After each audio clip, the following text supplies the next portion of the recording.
Welcome to the house of Hannah, yeah. Hello, if you're new here, I'm Hannah. I am an alternate in Six Musical in the West End, and this is my little vlog series called House of Hannah. It's like the House of Holbein, but House of Hannah. And if you're a vlog watcher and a vlog lover and a fan, you're called a housemate of Hannah, so welcome to the crew. I'm going to be completely transparent with you. I have not picked up my vlog camera once this week, but today is Sunday, last day of the week. It's a 2-show day, but I was only scheduled on for the matinee today, so I have the second show off, which means I can have a nice, big, lovely dinner that I've been waiting all week to have. So I thought I'd do a little mukbang, answer some of your questions. I've got my little group chat on Instagram, Hannah's group chat. If you don't know, get to know. I've got 185 questions so far of people asking me to answer them, so let's get started. I am gonna just take off my lipstick because that's not gonna be fun. Okay, lipstick off. I can now eat my food. So basically, I've done a big McDonald's order and I thought I would just try out a load of stuff on their Christmas menu. So let's get it all out. Okay, starting with the drink. This is the Galaxy Caramel Hot Chocolate. Oh god, it smells really nice. I'm scared it's gonna be too hot. Maybe I'll just open it, duh. Sorry, look! There's nothing in there! It's filled up to like there. Is that a joke? Actually quite nice. We've got the chips. Don't worry, none of this food is going to go to waste. If I don't finish it all, there's plenty of people in the green room that will definitely eat it. Cheesy McCrispy burger. Interesting. Terry's chocolate orange pie. I'm not a big chocolate orange gal, but I'll try it. 6 chicken nuggets because I just wanted to get something that wasn't on the Christmas menu that I knew I was going to like. And a cheese share box. Tomato dip, ketchup. Stunning. Stunning. I've never done a mukbang before. This is exciting. Oh, first one. You're hitting me straight away with a, what show would you like to do after 6? Oh, big question. So in my head, I would like to do Les Mis. Like, that is a show I've always wanted to do. Les Mis is a show I would like to do. But I've never auditioned for Les Mis. I haven't got any auditions coming up for Les Mis. But that is definitely something that I can see myself, touch wood, doing at some point. So yeah, that is what I'd like to do. Obviously, you've been in 2 shows with very big fan bases and you yourself have gained even further popularity from TikTok. How do you find this and what have been the negatives? Do you feel it ever affects anyone else in the cast? I'm gonna start eating what am I gonna start eating? Some cheese dippers whilst I answer that. To be honest, I've been so lucky to do my first big shows being like ones with big fan bases and young fan bases. Like Heather's was young and big. SpongeBob wasn't a huge fan base, but it was a very young fan base. And then 6 is like, obviously global, 6 the musical. And it's amazing, but there are definitely negatives that come along with that as well. I feel like mainly the negative was just like the expectation and the constant like needing to like explain yourself about everything. I think that's what I struggle with the most. I think because like now in this day and age, we all have such easy access to stuff online and easy access to like, even just little things like if I post my dates on Instagram, the dates that I have that I've only get given like 2 weeks in advance, for example. And then like straight away people are like, this is so annoying. I thought you'd be on this day. And it's like, whoa, hold on. Because you're still going to get an amazing show whether I'm on or not. And also, it's like the guilt tripping sometimes that I find really hard of people being like, oh, we're really hoping to see you tonight. Now my daughter's crying and stuff like that. And I'm like, guys, come on. And I just feel like if it wasn't a show that was so online, messaging the actor to tell them XYZ probably wouldn't be a thing. And I also think it comes from me sharing myself online a lot. I think people assume that because I share a lot of my life and they see a lot of me, that they're like owed explanations and they're owed like answers to everything from me. So yeah, it's definitely a weird one. But in general, I'm super grateful that the shows I've done have started off as like big TikTok, Instagram, like big shows in that respect, because it has helped me build my profile and it's also helped me like stay really creative. I think like I see so much content online that inspires me and I'm like, oh yeah, that's such a cool idea, or like I love that, yeah, I want to do a video that's like this, like that. And it's like it gives me something else aside from just coming in and doing the job. Because also like as an alternate, there are days like now where I don't have anything particularly to do. I'm not doing the show, so like it gives me something to do, which also has a negative because it can also be very overwhelming sometimes when I'm like, I've got 1,000,001 things to do and I haven't posted in 3 days and I just want to focus on the show and stuff like that. So it's definitely finding a balance, but in general I'm super grateful and honestly like just excited to see like where else it could take me. And the other part was, do you feel it ever affects anyone else in the cast? I've never really spoken to anyone about it as such. Like no one's ever expressed to me that they're not happy with it, but like I do feel like I try my very, very best to be really respectful and tell people when I'm filming and ask people for permissions and stuff like that. But I've worked with people in the past, like my friend MJ from Heather's, she said that sometimes like if she's just like having like an afternoon, she's like, oh, I don't know what to do, she'll like watch back my New Wave Wednesdays vlogs because she's like, oh, it's so nice to have those memories. I do feel like sometimes if it's like, oh, Hannah's filming another video, like that's annoying, in the future you'll probably look back on it and be like, oh, good times. Or maybe not, maybe I'm just annoying. Favourite costume you've worn in any show? My New Wave Wednesday costume was great because it was super comfortable, it was super like easy to get on, I could just do it all myself. These costumes, not so comfortable. They look amazing, not so comfortable. And my SpongeBob costume was just like a tight, all-in-one bodysuit, and I won't lie, I did feel insecure. And it was hot. I was so sweaty in that. SpongeBob feels like so long ago. Okay, right, I'm trying the McCrispy. What's it called? The cheesy McCrispy. And there's way too much lettuce, so I'm just gonna get rid. Have you always known you wanted to do theatre? Yes, honestly, it's all I've ever wanted to do. And like, I did my teacher training qualifications at college, but like, I knew deep down that that isn't what I wanted to do. And like, I did some teaching and like, I don't love it. Like, I don't have the passion for it like I do with performing. I remember at school, like everyone just being like, Hannah, you're so lucky that you know exactly what you want to do. And from the bottom of my heart, I truly was like, I want to do that. I'm going to do that. But actually, I didn't think that I would ever make it. Like, I didn't think it was ever possible. And I was constantly told like, this industry is really tough. And like, there was definitely times at college that really knocked my confidence and really made me feel like I wasn't good enough. And so when I left college, I was like, right, like I'm going to keep trying. But I genuinely like, you know, when you can see yourself in a job or you can see yourself doing something, and like I genuinely could not see myself actually making it and doing it. When I left my training, I was working so many like part-time jobs and teaching and stuff like that. And obviously lockdown happened and then I booked Tesco, the musical. And I actually think starting to create content was the first time where I felt I can actually do this. And like I can, even if I never went on stage, I felt like making content was like my outlet for my performing. Like I was performing through content and then I felt like I was doing it. So TikTok definitely helped like give me so much self-belief and so much more like enthusiasm for performing. Guys, this McCrispy, cheesy McCrispy, is really good. It's got like an onion chutney. So I want to ask, where did you train? So I trained, well, I went to like a Saturday dance school for a long, long time when I was younger. Italia Conti Newbury. And then I went to Italia Conti Guildford for 3-year course. And it doesn't actually exist anymore. It's just Italia Conti Woking, which is like the big one. But there was a London school and a Guildford school, and the Guildford school did the teacher qualifications. And my mum was like, well, we need that to fall back on. So like, let's try and get you in there. And I luckily got in. Did 3 years there, got my teaching qualifications, and also, it wasn't a degree, it was like a diploma. I lived in Guildford for 3 years, but like came back every weekend. I then graduated from Conti's and started auditioning. I did get an agent, but I started auditioning and my heart just wasn't in it. It's not that I didn't feel ready, I just felt like maybe I was too young and immature and like I didn't feel in it. Every audition I was going to was for like something that I knew I didn't want to do, or like a job that I knew wasn't right for me.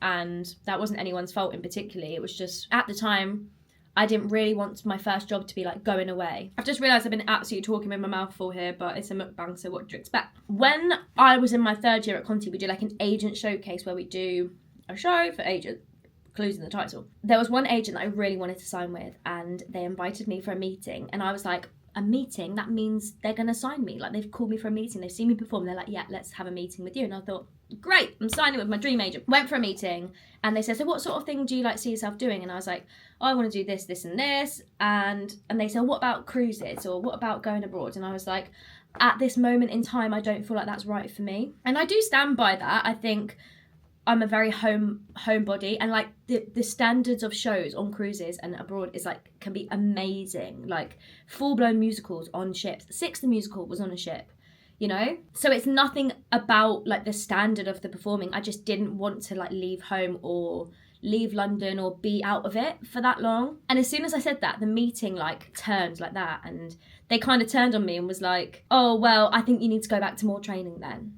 And I was like, what? I've just done a 3-year course, and like you say I'm good enough to sign, but now I've told you I don't want to do a cruise. You're like, no. So that was really disheartening. But I did get a different agent who was still putting me up for cruise auditions, and I think that's why I just didn't really feel in it. And cruises are such an incredible way to perform, save money, learn on the job. There was so much that I didn't know when I left drama school that you just have to like learn on the job, and like that's such a good environment to do it. So absolutely props to anyone who's working on cruises, because you're the true MVPs. What was the audition process like for Six?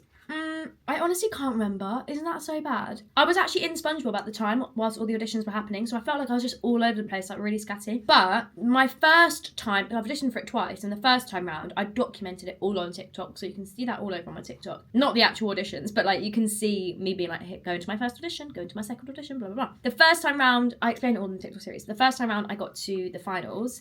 Well, just before the finals, and then I couldn't go to the final because we were filming the Heathers movie and it was really traumatic, but I had to pull out the process. And the second time round, I went back to doing a self-tape again, and I was away on tour, so like my self-tape I had to do on stage, like at the Cardiff Millennium Centre. But I did a self-tape, and then I'm pretty sure I went in for a dance round, and then did a singing round, and then did another dance round, and then another singing round, I don't know. But the whole process, I was actually in for Howard and Berlin, which is what the original setup was for the cover, like the cover alternates in the cast before. And I was like, perfect, like that's the job I want, like the Howard and Berlin track, stunning. But originally, like you just go in for the tracks and then they tell you whether you're just being seen for an alternate or a swing or the part. There was a point where they told me, you're now only being seen for alternate or swing. And for a second I felt disheartened, because I was like, wait, so what do you mean? Like, does that mean I'm not good enough to play the part? But then I have to like turn it around in my head and be like, no, like they can see I've got cover experience from Heathers, and like if I can do both, then why wouldn't they keep me in for both, if that makes sense? So then I was in for Howard and Berlin for that, and then randomly they were like, hi, we actually want to see you for part.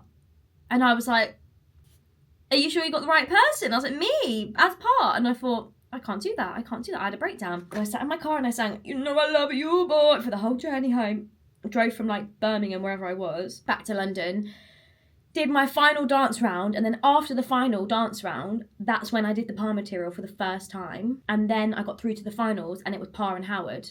No, it was par, Howard and Berlin. So I was still holding out hope when they sent me the offer that it was going to be Berlin, because I just really wanted to do Berlin. But it was Howard and par, and I'm so grateful for that now. But like at the time I was like, par? What? Par's like the quiet one that doesn't really say much and like sings like a really like pop girly song at the end. And I was like, I want to do musical theatre. Now I love playing part. So what do you miss the most about Heathers? Oh, the people. I just miss the people. Like we had such a good team. I learned so much from everyone who I was in that first cast with, and further cast as well. But like that first cast was like my first proper big job, and there was so much I didn't know about dance captains and understudies and alternate. Like there's so much I didn't know, and like I probably had been taught it at some point, but it hadn't sunk in. So like you really do learn the most when you're actually on the job. Oh, and we just had so much fun. I like MJ, just love watching back the vlogs. If both Inez and Janique are off, do you get to pick who you cover, or how is it decided? I get this question a lot. I don't get control over anything. So if like Inez is on holiday and I'm covering holiday, which is my like main thing, I cover the holiday, and then Janique goes off sick, I will stay covering the holiday like normal, and someone else will play par, if that makes sense. But there's certain situations where like that doesn't work. So for example, if I'm covering holiday, this has happened before, I've been covering like a Howard holiday, and then the par goes off, and the person who they get in can only play Howard. They can't play par. Do you know what I mean? The person they get in hasn't done par in forever, but they did Howard last week. Do you know what I mean?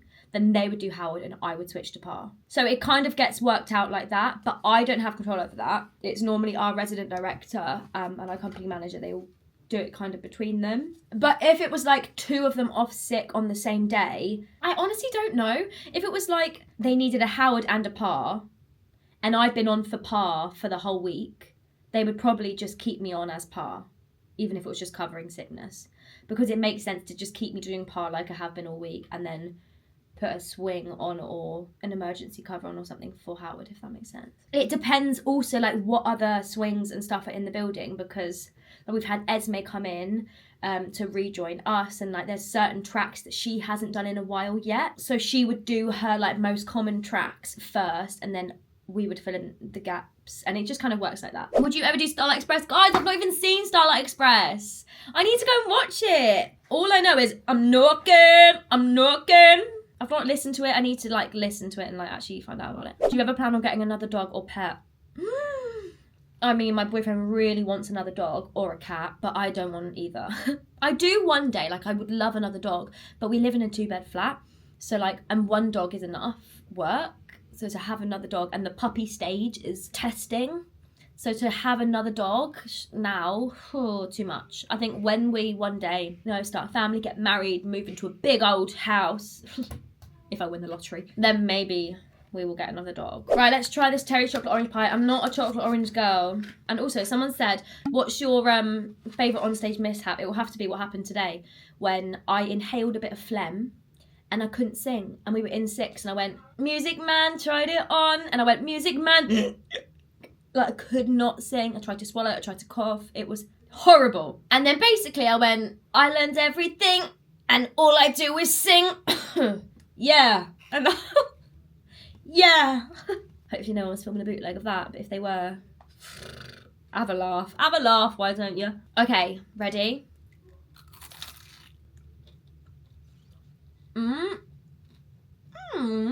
No, I'm not a fan. Like, I can see that that's nice, but I don't like chocolate orange. If it wasn't orange, it was just chocolate or caramel. 10 out of 10. Nice, but too orangey for me. So this isn't a question from the group chat. This is just something I was thinking about. And I was thinking that, like, obviously there's a lot of, like, content creators that are also in musicals now. Like, it's a big thing in musical theatre. And I was thinking, like, what advice I would give to someone who has been doing it for, like, 4 years now. What's a piece of advice I would give to someone who's, like, wanting to start content creating as a performer? And what I would say is, this is actually something I learned from TikTok themselves. They said that this is a good thing to do, is to support other people doing the same thing as you.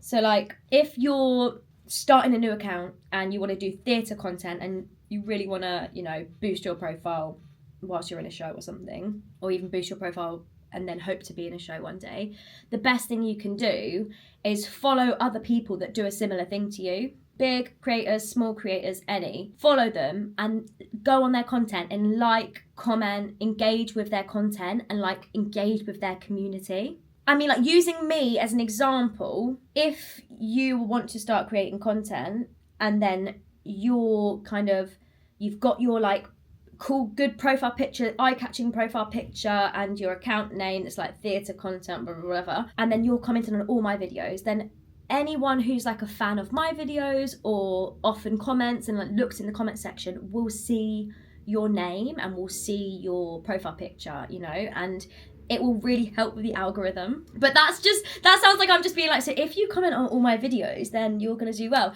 I don't mean it like that, but like the same for anyone. Like, it keeps you within that same circle, and then people are more likely to get you come up on their algorithm, if that makes sense. Even if it's not theatre, if you're wanting to start creating content about anything, first thing to do is to find lots of other creators that are doing something that you do, that have a fan base or have a viewer base of the type of people you think would enjoy your content too, and go on there and engage and follow, reply to comments and comment and like and blah, blah, blah. Anyway, that's just my 2 pence. And hey, I'm no expert, but actually someone did refer to me as a social media expert the other day, and I was like, sorry, what?